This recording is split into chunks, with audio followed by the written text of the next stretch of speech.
Our vehicle-specific backup alarm systems are engineered to be plug-and-play to simplify the installation process.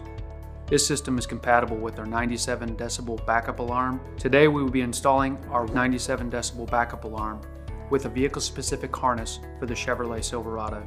We have many vehicle-specific harness options, so please visit our website to find the right solution for your vehicle. For this installation, make sure you have the required tools available.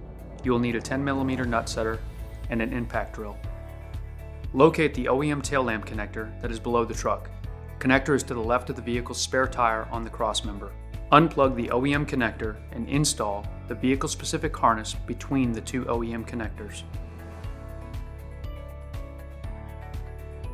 Use an impact drill and 10mm nut setter to install the backup alarm on the metal surface that is below the truck's tail lamp cavity. Plug the backup alarm connector into the mating connector on the vehicle-specific harness.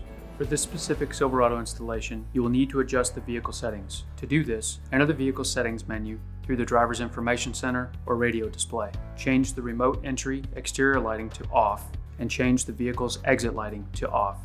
This will prevent the backup alarm from sounding when the vehicle is exited or unlocked with the OEM transmitter. Now that the backup alarm system is installed, test the backup alarm. Visit our website to see which vehicles are compatible with our plug-and-play backup alarm system.